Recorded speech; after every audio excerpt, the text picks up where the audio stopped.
Good morning, everyone, and welcome to day 2 of the Northern Lights 2014 Trade Show and Conference. I'd like to thank the organizers, the Regional Chambers of Commerce from Nunavut, Nunavik, and Northern Labrador for hosting these. I find that it's a very beneficial event for all of our northern regional communities to get together and showcase ourselves to the rest of the world. This morning's session is on mining. Glad to see that there's almost a packed house here. I know it's near and dear to a lot of people's hearts and is a very huge driver of most economies in our 3 regions. For those of you who don't know me, my name is Victor Tutu. I'm a CGA. I live in Iqaluit, Nunavut, and I'm the president of Outlook Consulting. Our company is doing all of the moderating of all of the sessions.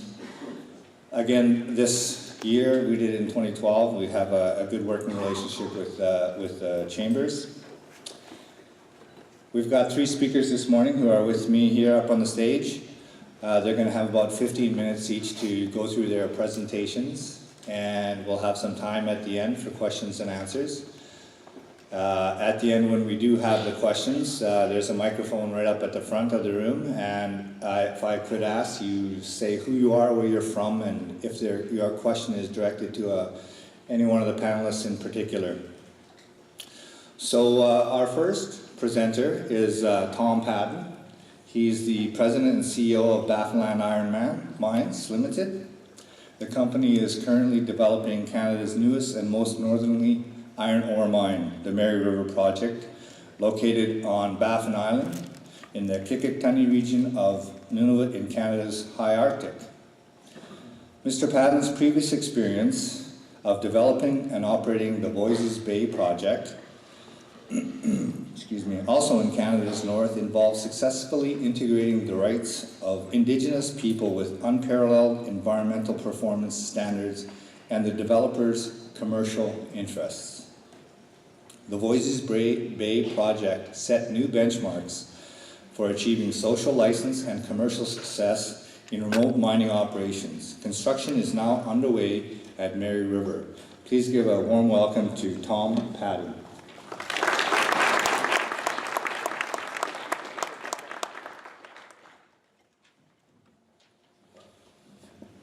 Good morning, everybody. The story of Mary River at the moment is either very exciting or very boring, depending on your point of view. We're in construction and we're going into production in the 3rd quarter of this year, closer to the 4th quarter, and that's pretty much it. But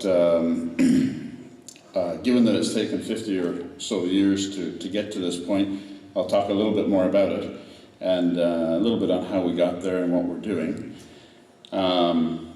First of all, I'd just like to say, there are lots of accomplishments along the way to building one of these projects. They're shared accomplishments, especially in the north today, shared by the developer, shared by the Indigenous organizations, people on the ground, and developing businesses.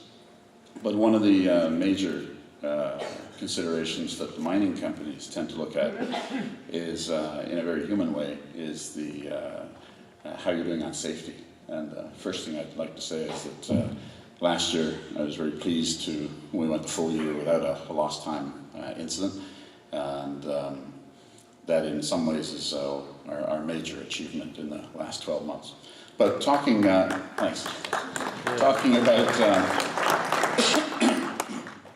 So talking about Mary River, I think everybody in this room is going to know roughly where it is, but it's located almost equidistant between Pond Inlet, which is just up here, and Iqaluit, which is just down here, and so it's at 72 degrees north, making it a fairly interesting logistical exercise. The project itself, at this point, is relatively straightforward. It's an open pit mine with a road attached, and a dock, and a port, and much like another project that we had some familiarity with. So the execution of the project is driven mainly by the issues revolving around social license, environmental standards, reconciling the interests of the developer with the aspirations of the landowner, in this case the QIA, and dealing with the weather, quite frankly. At that latitude, things can get pretty cold. So I think I'll just show a few slides that sort of pictorially tell the story of what we've been up to. But first of all, this is Mary River Deposit 1, as it's rather boringly known corporately. And of course, it was originally, and still today, has a much better sounding name, which is Newfoundland, which is what the Inuit call it. And this is the location, as I say, of Deposit 1. We know for about 10 deposits. I say about because we actually know for 11, except that one or two of them are, we think, despite the fact that they're some distance apart, so large we actually think they're one deposit. But for, we have our hands full concentrating on Deposit 1 at the moment, and it's located essentially in this part of this hill. And a little closer picture of it. This is a very straightforward operation. This is exposed iron ore. The hill is about 1,000 feet high, and essentially there's a road already existing that was put in, a tote road that was put in, and we're expanding this and the road all the way out to Milne Inlet to get the project started with a 3.5 million ton a year operation that will export material during the summer months. Why? This is basically why. That's not why. That was planned to accompany the slides. Anyway, I'm fine. But I think we'll leave that. Okay, I'm not going to touch that again. And okay. Anyway, I'll. You know, I'm not going to be able to do this for it. Stand far away. No. Anyway, the reason the interest has been so pervasive about Mary River is for such a long period of time is that it's rather an extraordinary deposit. For those who know iron ore, it's also a lump deposit, and I'm not going anywhere near the mic. So it's also a very high quality, just the structure of the ore. So it's an extraordinary deposit. It's probably, we can sit and argue about it, certainly our geologists would, the best, highest quality undeveloped ore project in the world. Although there's one in Africa called Simandu that some of you may be familiar with, who they'd probably pick an argument, and I don't really care if we're the best or the second best. And I'm talking here, just in case for those who aren't aware, this is the grade of the amount of iron in the ore. So it's at, our cutoff grade is 65% iron in the ore. And so, moving forward, this is what a fair amount of the fuss is about. This is, the material here has been drilled and blasted and crushed. That's it. It's now fully processed and it's ready to go into a blast furnace. There's no more processing, there's no chemical additions, there's no tailings, there's pretty much no waste. It's ready to go directly into a blast furnace. All that we need to do from where this guy is holding it, which is on top of the deposit, is actually move it to the blast furnace, which for those familiar with the iron ore business will know is often about 95% of the issue. Iron ore business is no offense, but it's less about mining and more about transportation. And that's one of the issues that we have. And so, if you had been to the site last year, this is pretty much what it looked like. This is the camp that's been fairly long standing. In the site, there's an airstrip here, and this is the hill that we're talking about. And through the process of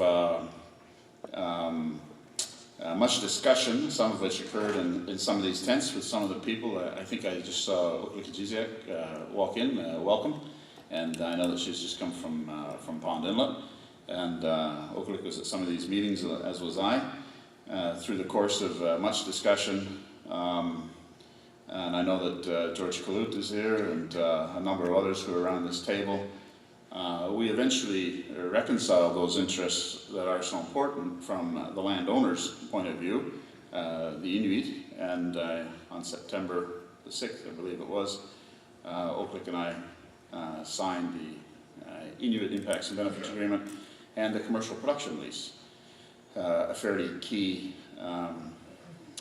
step in the development of the project.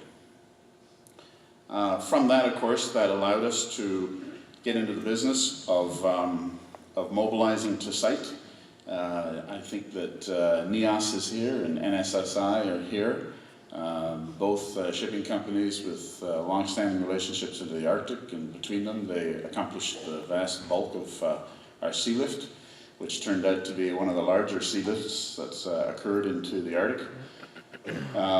This is one hold of a 3-hold ship, and we made a total of 9 sea lifts. We had planned 8, and we managed to get an extra one in. Very well organized by all involved, and got our material to site safely and without incident.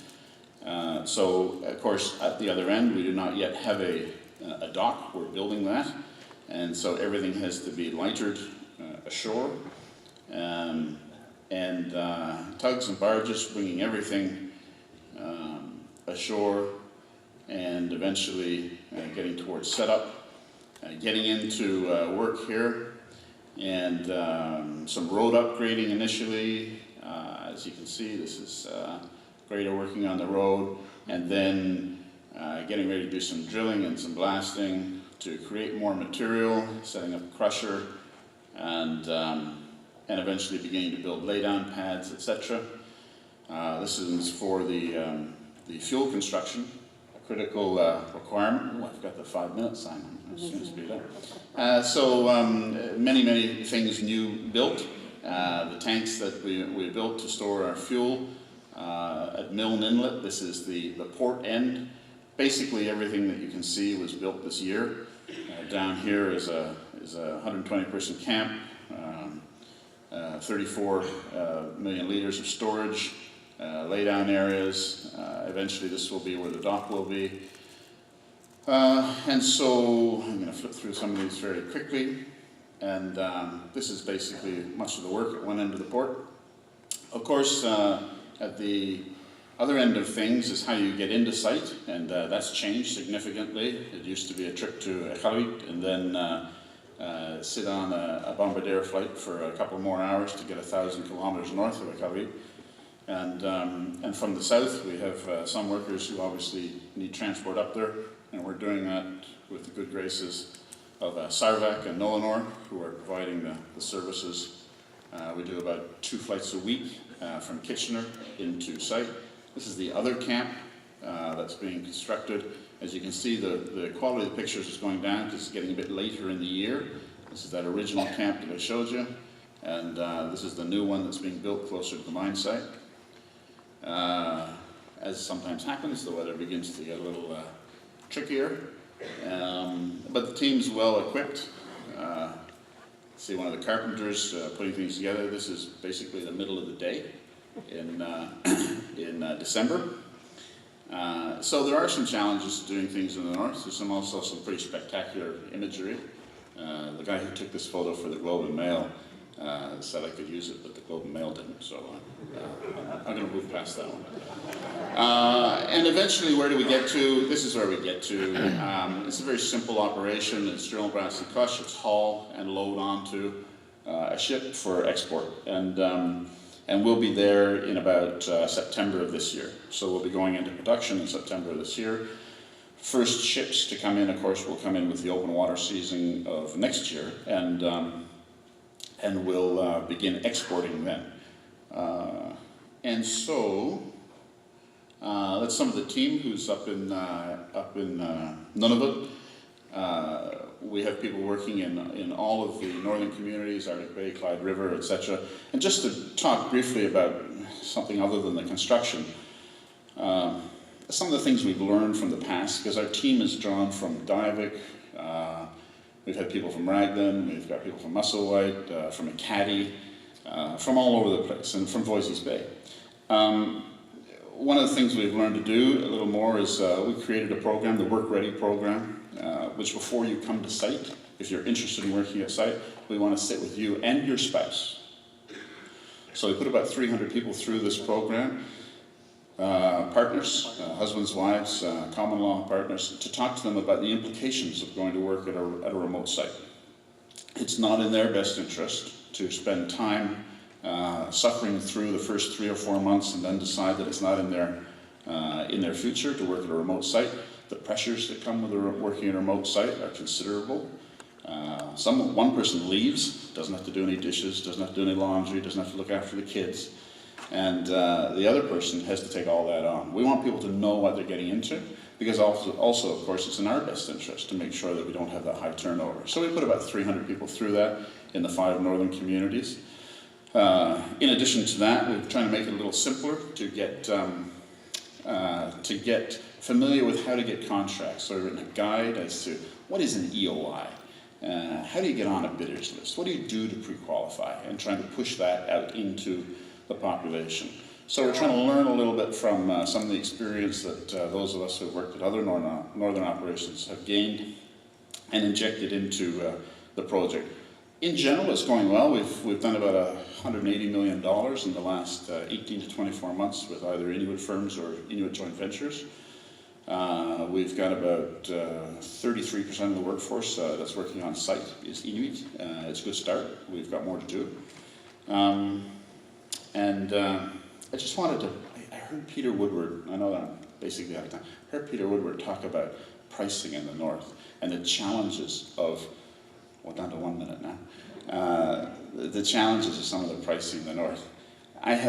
We all do this from time to time when we're in the communities. So this was the price off the internet yesterday of a 2.8 liter bottle of Florida style Sunny D. It's less if you have a coupon. $2.99. I was north a little while ago and couldn't resist taking this picture to try and drive home to people that things aren't as simple as they seem. I don't know if you can read that or not. It's the same bottle. $37.99 for those in the back. It's a $35 differential. And by the way, this never had anything to do with oranges, either bottle. So it's questionable. Anyway, I'll leave you with that, and if there are any questions afterwards, we'd be happy to talk to you.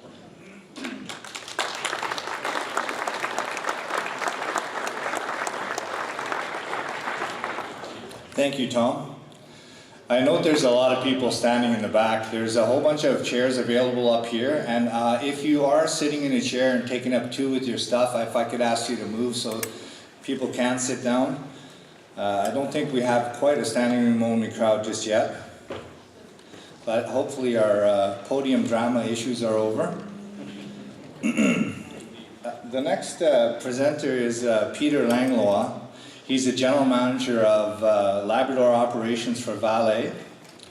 Born and raised in Sudbury, Ontario, Peter began his career with Falcon Bridge Limited in metallurgical processes R&D in Sudbury, followed by roles in operations at the Raglan mine in northern Quebec and at Strathcona Mill in Onaping, Ontario. In 2004, Peter joined Vale as chief metallurgist at Voisey's Bay and helped lead the mill operations team through the commissioning and startup of the concentrator in 2005. Moving on to the concentrator manager in 2009. He holds a Bachelor of Engineering degree in extractive metallurgy from Laurentian University. Please welcome Peter Langlois.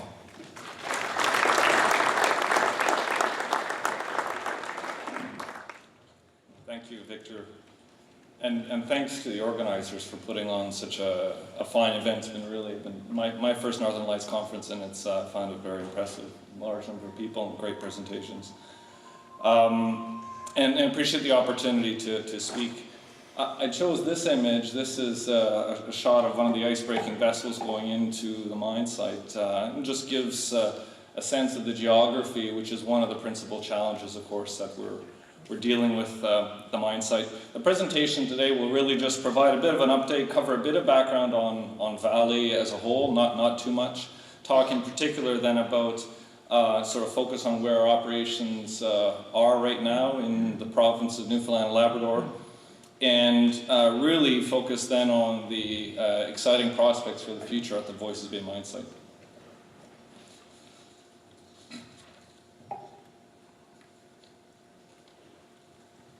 Vale is a multinational company, global company headquartered in Brazil, and it's the global leader in iron ore and pellet production. And now with the acquisition back in 2006 of Inco, the second largest nickel producer. The company produces manganese, ferroalloys, copper, cobalt, fertilizers, platinum group metals as well. And the company is also heavily invested in logistics, which, as Tom mentioned, is a heavy part of the iron ore business, and in energy projects. Base metals business, which is a portion of Vale's overall global business: nickel, copper, cobalt, platinum group metals, precious metals. So the company has operations in Sudbury, Ontario, Port Colborne, Thompson, Manitoba, so some Canadian operations as well as Newfoundland and Labrador. In addition, operations in South America, UK, New Caledonia, etc. So fairly widely spread operations across the globe in the base metals business. Locally, Newfoundland and Labrador, then, what we're talking about with Vale's operations are the Voisey's Bay mine site, which is a mine and concentrator up in northern Labrador, about 30 or so kilometers south of Nain. And so we've got a mine and concentrator operation there. And what is now wrapping up construction and beginning commissioning on a nickel processing plant in the province of Newfoundland and Labrador on the island Avalon Peninsula in Long Harbour. So those are really the two main elements of operations there now with Vale. You may be familiar with the story, and not to get too far into it, but of course the deposit itself was discovered about 20 years ago. And Diamond Fields acquired by what was then Inco, now Vale, in 1996. It took quite a number of years to develop the required agreements to unlock operations and unlock the investment in Voisey's Bay. And so those are really those agreements that we have. Of course, impacts and benefits agreements with both the Inuit and the Innu of Labrador, and agreements with the provincial government are really fundamental to our operations. So construction 2002, we started 2005, we produced the first concentrate out of the mine site. And so then the development timeline for our operations in the province were the mine and concentrator development that I just spoke of, moving into research and development for a hydrometallurgical processing option for our concentrate that would allow us to treat concentrate in the province. Construction on that processing plant started in 2009 and continues up to now as it wraps up and moves into commissioning. The next phase of our operations, and it's one I really we'll touch on in more detail in a minute, is our underground mine development, which we're now studying and preparing a plan to be able to start construction in 2016. For those who might not be familiar with the mine site, we've got sort of aerial shot here where we've got a plant site, an open pit mine where the ovoid deposit exists. The original discovery along the slope of this, called Discovery Hill, that was observed from the air and led to the discovery of the deposit. So really airstrip, plant site, including a mill and accommodations complex. We do underwater deposition of tailings in what we call Headwater Pond, which is our tailings basin. Port facility, which is about 10 or 12 kilometers from the mine site, includes a concentrate storage shed, holds about 170,000 tons of filter cake concentrate. We have ship loading facilities, and then of course the dedicated ice-breaking bulk carrier that is used to deliver ship concentrate from the mine site, the Umiak 1, operated by FedNav. It's been quite successful. I mentioned the fact that our challenges come from geography. They may be fairly obvious, but we really have to manage at the mine site the typical challenges that any of the remote fly-in, fly-out mining camps have to deal with. That being that fly-in, fly-out element and rotational schedules, ice breaking and winter shipping, air services to the remote location, extreme weather. Earlier in the week we had 160 kilometer per hour winds at our ship loading with the ship at dock, and so that kind of stuff, those kinds of conditions present challenges. Wildlife, black bears, where our operation is located in prime black bear country, and so managing that and minimizing impact on the environment is critical. So all these things we do, which are normal for remote mining camps, and we do these while recognizing that the additional challenge that we have and that others have as well, which is living up to the commitments that we've made to both our local Aboriginal partners, the Innu and the Inuit in Labrador, throughout our impacts and benefits agreements, maintaining those relationships, which are fundamental to our operation. And really, that's our success in living up to our commitments is one of the things that certainly I'm personally most proud of. We've got at that mine site more than 50% of our employees are Aboriginal. That is to say, are either Inuit or Innu. These are employees that are doing all manner of operations, both at the frontline work face in terms of mining and mill operations and catering and site services. But we also have employees who have started with us in 2004, 2005 in operations and moved into supervisory functions, moved into training functions, environmental coordination, etc. So really we've seen a nice growth in skill and knowledge and experience of our workforce over the years since we started up. So been very successful in the workforce front. 80% of the contracts that we have at the mine site for various activities are held by Aboriginal businesses. And so these are contracts that are doing core work at the mine site. We're talking about fixed plant maintenance, site services, catering, security, fixed wing aircraft, etc. It's really most of the work, frankly, at the mine site is being done by contract businesses and really very successfully. We're proud of the fact that 90% of the Aboriginal people who work at the mine site really are coming from local communities near or relatively near the mine site.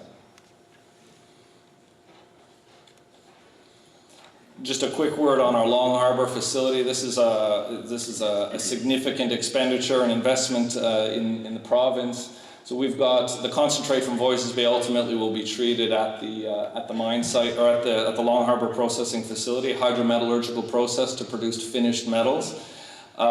We've developed new technology to be able to treat our concentrates, and so that's going to start later this year and into next year. Investment of well over $4 billion. So quite a significant operation, very substantial. Just to quickly touch on the commissioning of the Long Harbour facility, which is ongoing now. Our initial focus is to treat some external feeds, high-grade products from our Indonesian operations to get the process running and allow us to complete some of the impurities removal processes. We'll gradually start later this year introducing Voisey's Bay concentrates and ultimately aim to be fully integrated with the Voisey's Bay mine site and the Long Harbour facility in 2015. So we're driving hard towards that.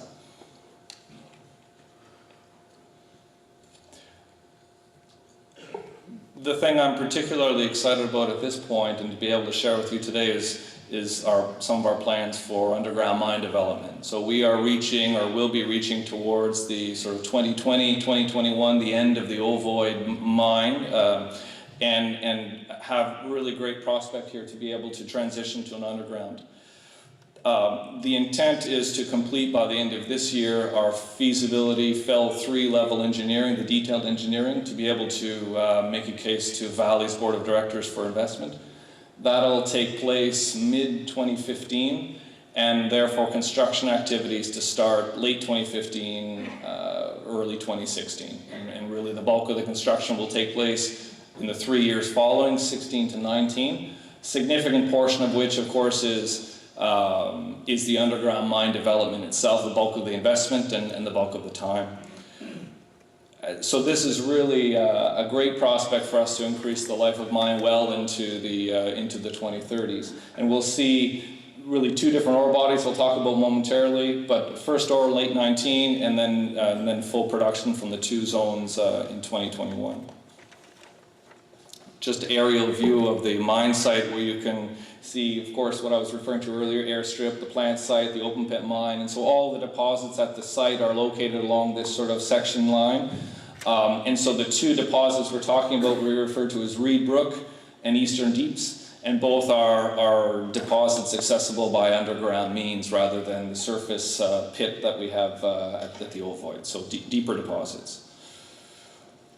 And just a sense of how it fits into the site. So this is just a shot of then our accommodations, concentrator, services complex, and crushing facility. We'll have new portals collared close to those workings, and then with ramps on a decline down to the two ore zones. Of course, that development then, the underground development itself represents as I mentioned, the bulk of that investment. So this is kind of a bit of a cartoon of what we'll see. We'll have then the portals at surface, as I referred to, the Reed Brook, and so both ramp access, not shaft as we would have most of our mines in the Sudbury Basin.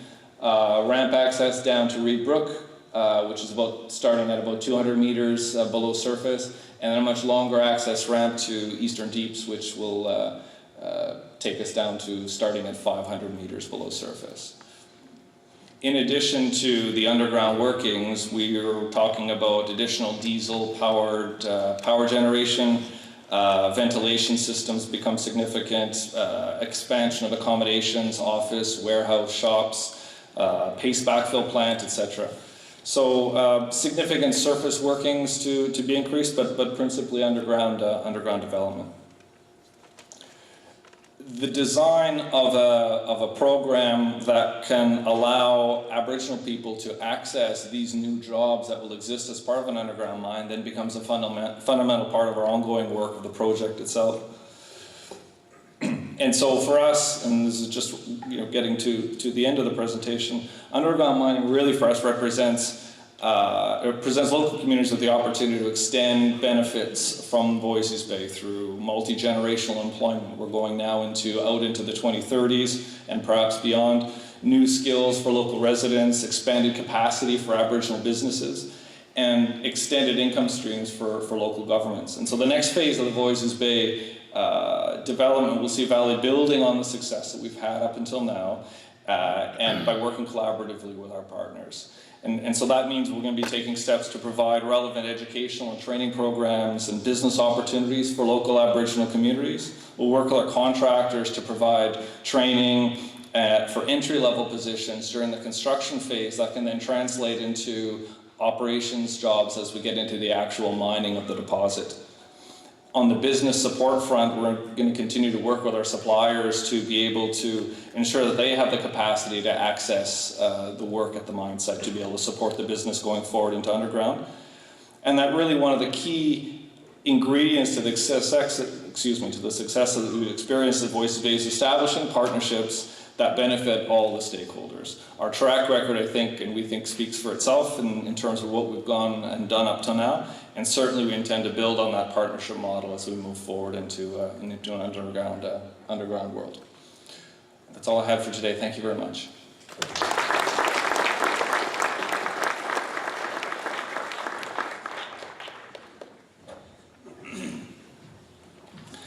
Thank you, Peter.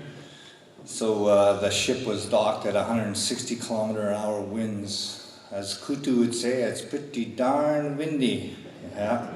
We had some 150 click winds in Iqaluit earlier this month for Hurricane Jomi, so most people in the north can relate to weather limitations. The next presenter is Peter Cashin. He's the president and CEO of Quest Rare Minerals Limited. Peter has more than 30 years of experience in all facets of the mines and metals industry. Peter graduated from McGill University with a Master's of Science degree in 1985.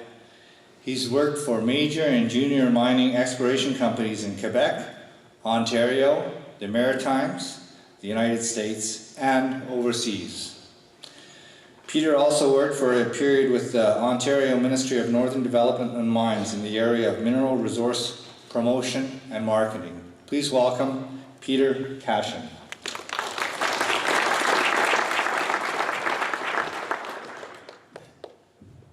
Thank you, Victor, and thank you, ladies and gentlemen, for joining us this morning. Unlike the stories that you heard of earlier, where the projects are either very close to production or are in production, Quest is currently in the planning and development stages of a rare earth deposit in northeastern Quebec. The project itself is located in Voisey, about 125 kilometers due west of the Voisey Bay operation that Peter outlined for you earlier, and about 150 kilometers west of Nain, and about 220 kilometers northeast of Schefferville, where all the iron mining activity is currently undertaken. We are in the process of developing what's considered the world's largest heavy rare earth deposit. And if you've been following the stories, the Chinese have had up to now virtual control over marketing and sale and pricing, and they're using that monopoly to their advantage. In 2009, they decided that they were going to significantly reduce the amount of material they exported to outside of China, and it caused a significant run on prices. It also drove exploration companies such as ourselves to seek out alternative sources of that precious material. We're at the stage that we've recently delivered a pre-feasibility study on the deposit. The financial metrics of the deposit are very robust, and it will be an important contributor to industrial consumers of the product. It's a very large deposit. It's almost 500 million tons right now. It's completely open to further expansion, and our no-show production rate, that's sufficient for 150 years of production. So what about rare earths? You've heard about them, but up to, I would say, 2009, 2010, we knew very little about them. What they are is they're used in small quantities, but they're critical for most of the things that we take for granted right now. Personal electronics, cell phones, hybrid automobiles, wind turbines. It's an important component for petroleum catalyst cracking, aerospace, defense, and more recently an important component to medical technology, CT scans and MRIs. And because of their importance and the fact that they cannot be substituted, new technologies and applications are being found almost on a daily basis.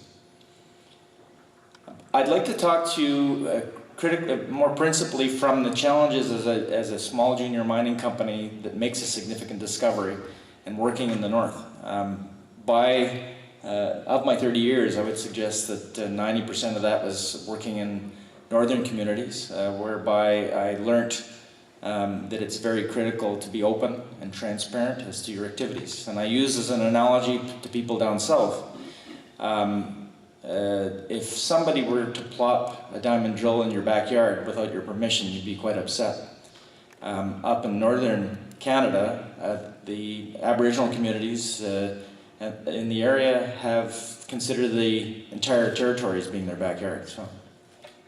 So the challenges we seek, obviously it's the winter conditions, very short summer periods, about 4 months, so that's roughly the construction window that we have and transportation window. We have to deal with extremely cold climates where productivity is significantly reduced. Because the infrastructure is non-existent, your work plan and means by which to get your products to site and off a site are very important, the planning aspects of the project. You have to have long delivery times, and it has to be well organized. your cost and productivity goes up in the wintertime. So ideally, you want to do most of your work in the summer period.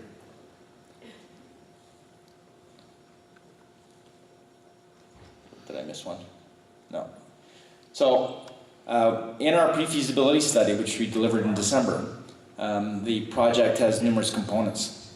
One component is a mine, an open pit mine, at site where there'll be service maintenance garages, accommodation sites, as well as equipment storage. 165 kilometer all-weather gravel road from site to the coast of Labrador in the proximity to the Voisey's Bay operation. And then the third component is a processing plant, a hydrometallurgical processing plant in southern Quebec, whereby we have the access to inexpensive infrastructure, natural gas and electricity. So that's it. So it's a natural that we view the entire operation as three critical components. And in order to service the geographic diversity, our business model is such that we would divvy up the project by a mining company, an Aboriginal Logistics Limited Partnership that I'd like to talk to you about after this, the hydromet plant hydrometallurgical plant in southern Quebec will be solely responsible for taking the product that comes from the mine and delivered to southern Quebec. And then what's critically important in rare earths is not concentrate. Unlike Voisey's Bay that sells and processes concentrate, there is a market for concentrate, but in rare earths, in order to achieve maximum valuation for your product, you have to have separation. I'd like to take a little bit of time and run through our view on the transportation and logistics company. The reason being is that we're really in the game of mining and processing materials, not really of logistics related to the project. We view that the logistics LP, a limited partnership, could be a significant revenue generating model for the local communities, namely Nunatsiavut and the Innu. I noticed some of the members of the Nunatsiavut government here with us, whereby they would be solely responsible for the construction and maintenance of the logistics, so the road, the port, and all the associated support infrastructure. And then ultimately Quest would look at reverting to being a toll user of the logistics and paying a certain fee for delivery of product from the mine to ship and then be brought around. So we're working on that right now. Ultimately, Quest would provide seed capital, would be an indirect investor, but ultimately the corporation, the limited partnership, would be 100% Aboriginal owned and operated. So the other very important issue dear to my heart is social acceptability. The easiest part of exploration is the exploration, discovery, and development. And I don't want to say anything derogatory to engineers, but they tend not to be very good on this, what I consider the soft issues, is dealing with local communities and gaining social acceptability. In my view, I think social acceptability is far more important to the success of an operation such as this than the actual mining. So we've gone through, I started my conversations with mostly the Quebec Aboriginal communities, because that's what was our point of assembly. We provided them lots of open and transparent discussions and presentations on our activities. We involved in the community in training, because we required youth, Aboriginal youth, for our various aspects of exploration. We really undertook our most comprehensive discussions with all Aboriginal communities, both on the Quebec and Labrador side of the border in 2012. We delivered through these discussions an MOU at the beginning of 2013, and we hope to ramp into the impacts and benefits agreements discussions sometimes in 2014. Ultimately, we target 2016 to have all those negotiations in hand prior to acceptance of our permitting. I think one of the experiences that I've had is being very, very accommodative. In southern Quebec, it's a little bit different. The environment, they call it BAP. It's voluntary. In the instance of our processing plant, we've decided to voluntarily admit ourselves to the environmental assessment in southern Quebec. So again, showing a little bit of openness and willingness, and showing that we don't have a hidden agenda on our intents to go forward with our process plant. And I think ultimately, I think it's important to share values. And we've been very, very open and candid with the communities we've had dealings with about our intents and going forward, the advancement of the development. We engage the communities through traditional knowledge surveys. And I think what we've learned is important to be very accommodative.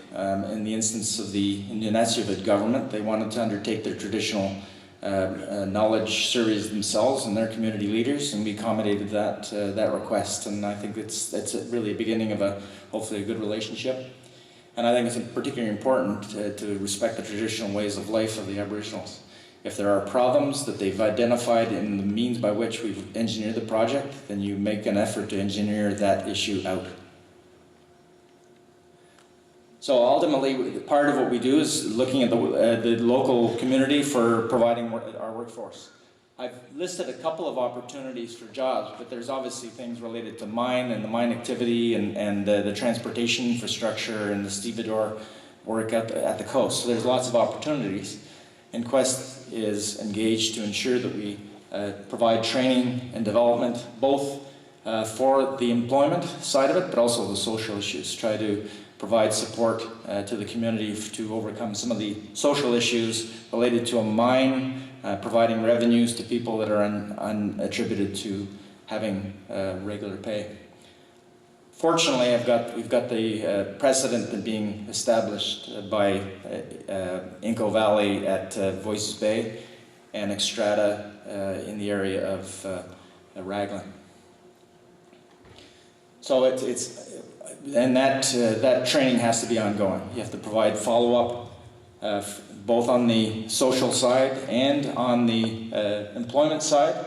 And I think there has to be a degree of ensuring integration, cultural integration between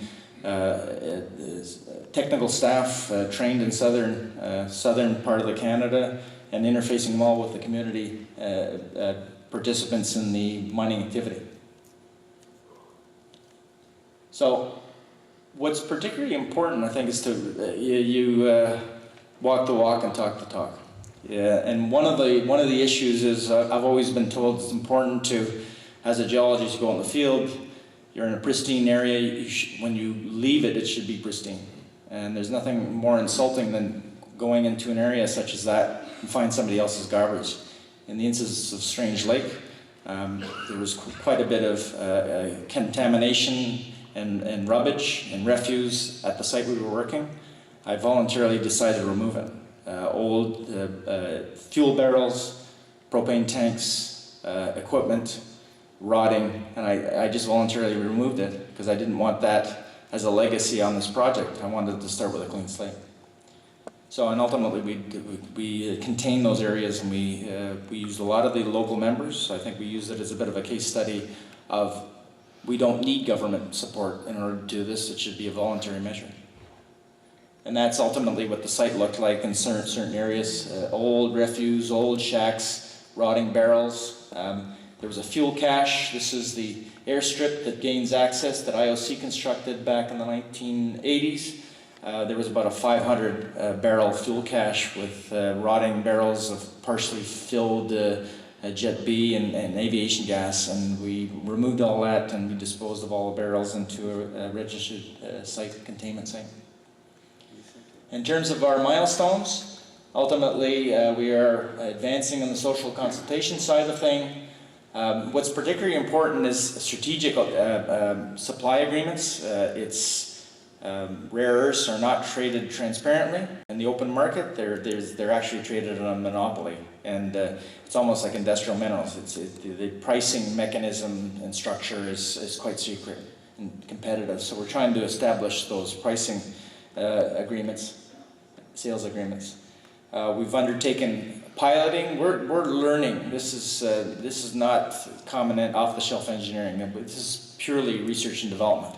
Most of the processing technology is very secret. The Chinese keep it under their belt, and we're having to learn that. So we're in the process of doing that, and we want to take it to a pilot mill where we see that our process technology works, and we can recover the rare earths efficiently. We hope to have the feasibility study by the end of 2015, which will ultimately we can use to go seek financing for the project. The environmental permits as well as the social permits should be in place in 2016, we hope. Construction 2017, and delivery of first product by 2018. And with that, I thank you for your attention.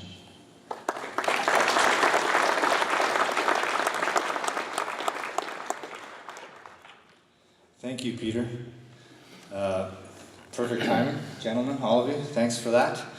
A couple interesting things I noticed from all the presentations is you all dealt with or are dealing with lack of infrastructure, and all three regions of Canada's north that are represented here know and feel that on a daily basis.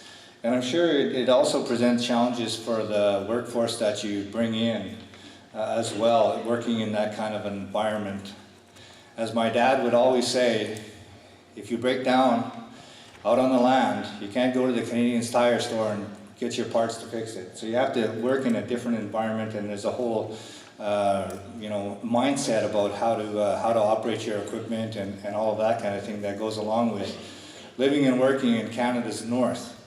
So we do have some time for questions. As I noted earlier, there is a microphone at the front. If you could please go ahead to the microphone, say who you are, where you're from, and if a question is addressed to someone in particular, identify that as well. We're ready for the mics on the tables. Kurt? Okay. My name is Enzo Bardine. I'm with the National Research Council here in Ottawa. However, Mr. Paddon, I really liked your presentation because I used to work for QCM. I was manager of sales. I left there 10 years ago. So I have a few questions just to catch up on things. What size ships are you going to be putting the ore on? Sure. And where will you be shipping the ore to? At this point in what we call the early revenue phase of the project, the piece we're executing now, all of the ore will be shipped to Europe and primarily into German steel mills. The size of the ships will vary, but they're basically Panamax, so it's anywhere from sort of 55,000 tons to maybe 100,000 tons at the outside, but most of them will be around 75,000 tons. It depends. These are market supplied vessels, so to some degree it depends on what's available on the market. Okay, so you will be producing 3.5 million tons of lump ore, right? Are you producing any fines as well? Yeah, it's about 75-25 Okay. in terms of lump to fines.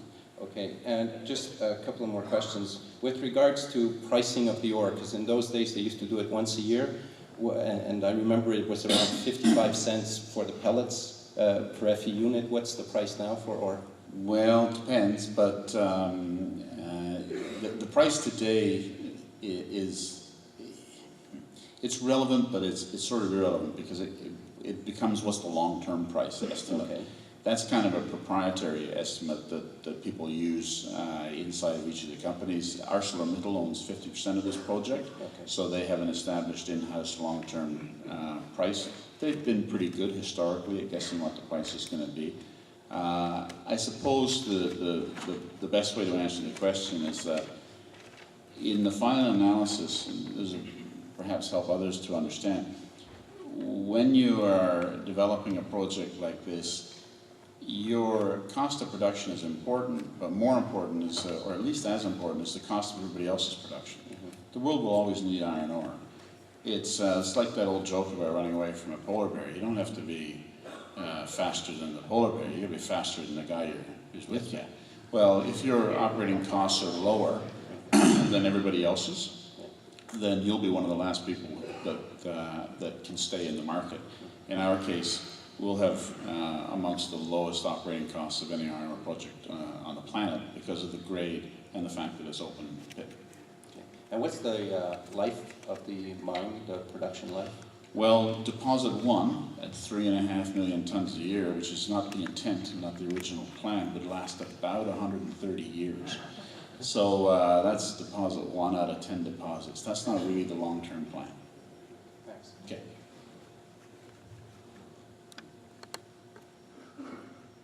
I have a very short question. Kathy Dautungi, President of Nunavut Tungavik Inc.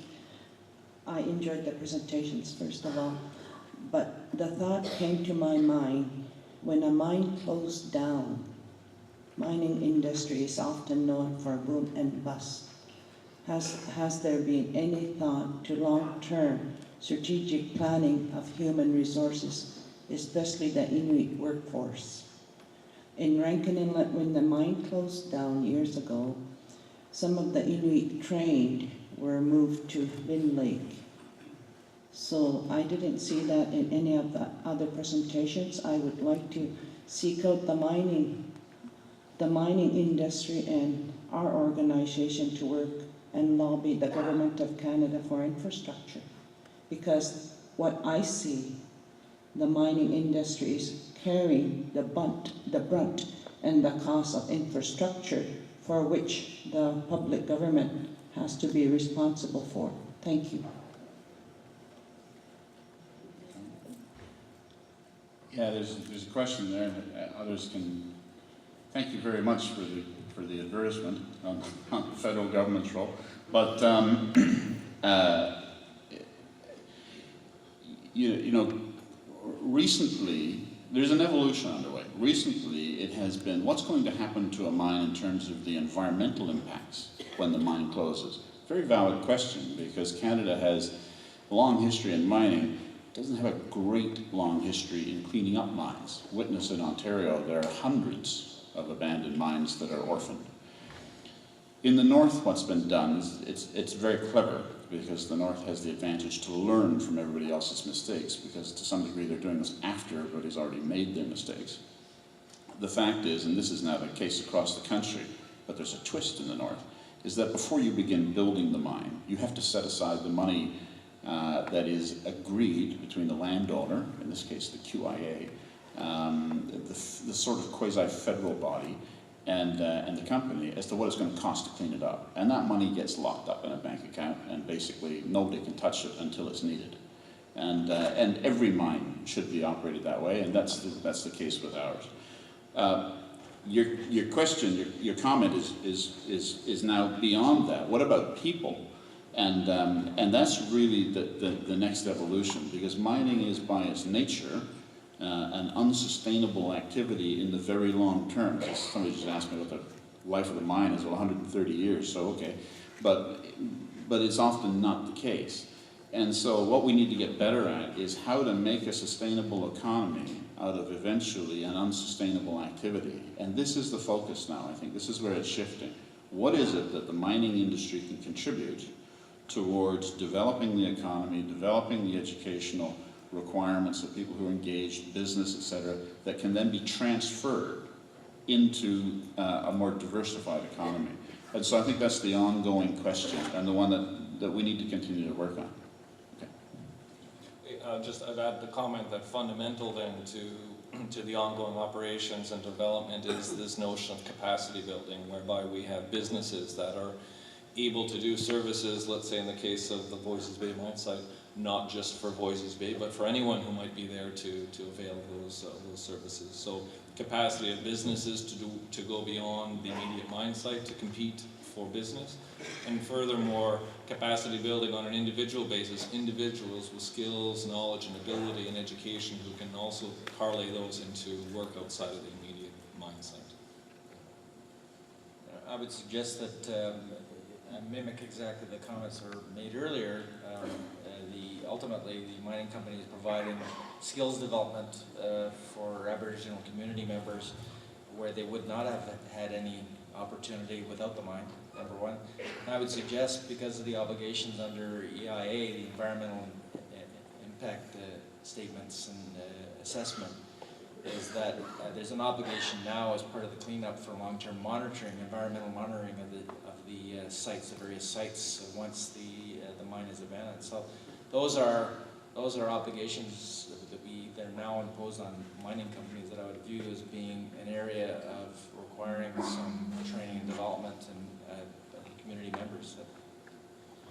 All right, thank you. I see we do have 3 more people left. We're almost out of time, so if I could ask you to please keep your questions brief. Thanks. Thank you. Dennis Patterson, Senator for Nunavut. Those were great presentations.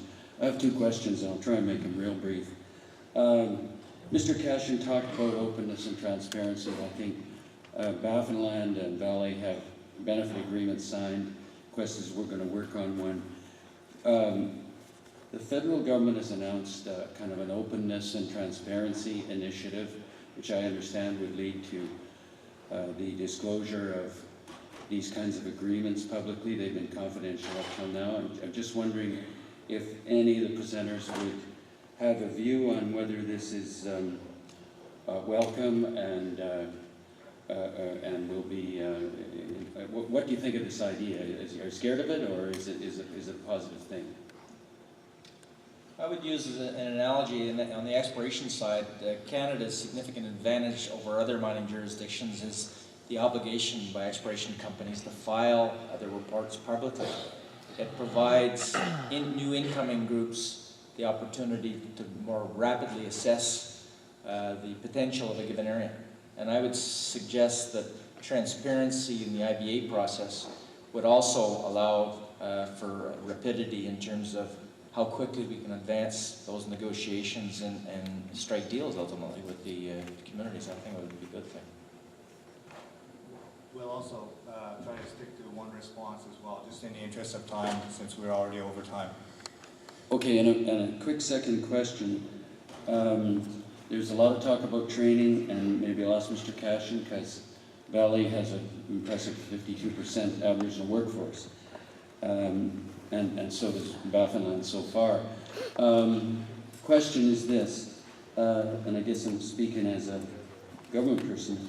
You didn't mention a role for government. Are you guys? Do you do this training yourselves? Do you need government? Is there, or should there be a role for government? Has there been a role for government in your training success?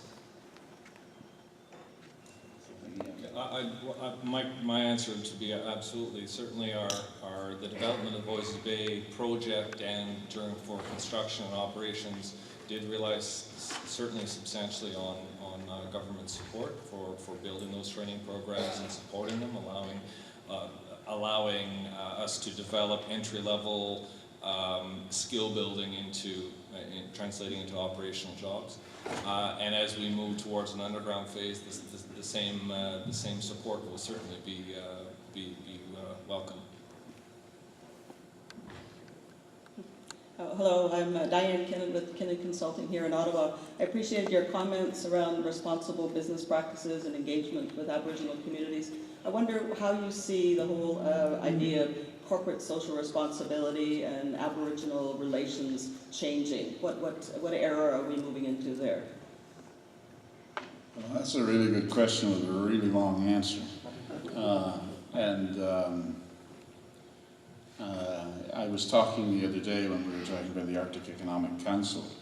I think that we have really just begun. I think that IBAs today are at the same level as the cell phone was in 1985.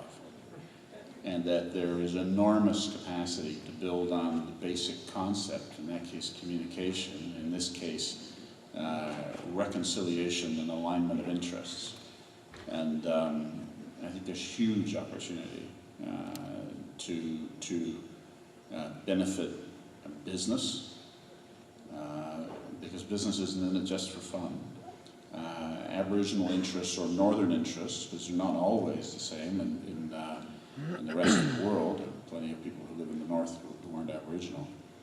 And the public responsibilities of governments. So that's about as short as I can make it. Good morning, Paul Manson, Seabreeze Power Corp.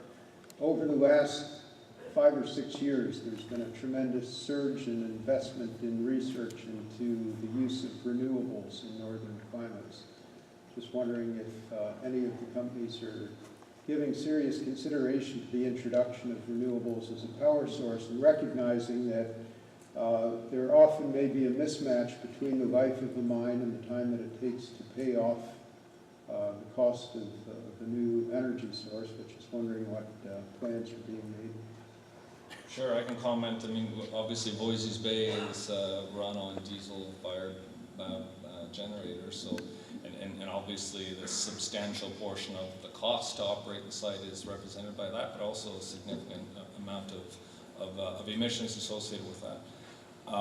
And so for us in particular, as we look for a future expansion into an underground where substantially higher power requirements are going to exist, we're definitely looking at a few alternatives. You know, we're studying at the mine site now with an installed station wind generation as a potential to measure really the quality of wind and icing conditions, etc. Certainly we contemplate things like liquefied natural gas as a potential option. Certainly we've studied a number of things, even hydro, small-scale hydro. So certainly these are options.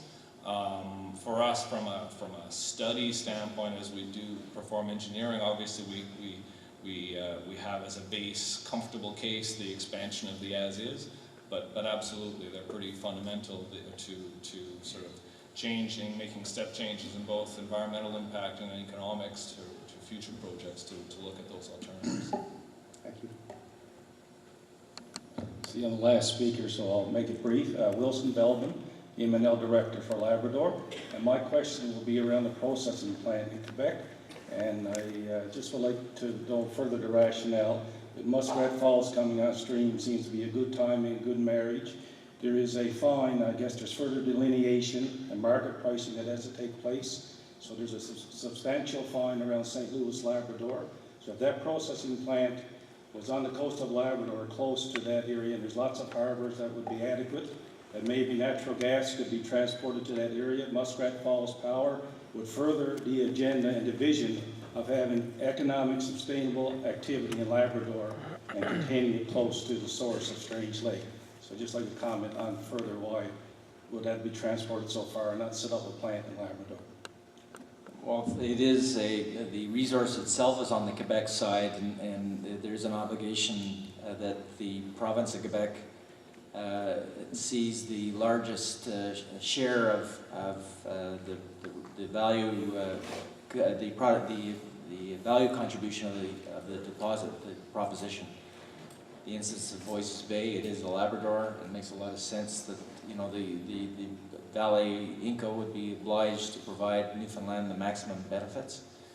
We're of the same view that Quebec should benefit at a majority level for any revenues or proposition that the deposit would provide. I gotta say, I fully agree, and I think we should apply that logic to Upper Churchill.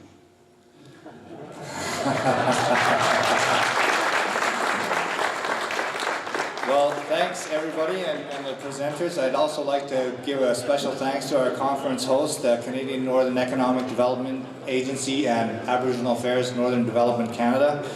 I got a few gifts for our presenters, but please give them a big hand, everybody. Thank you.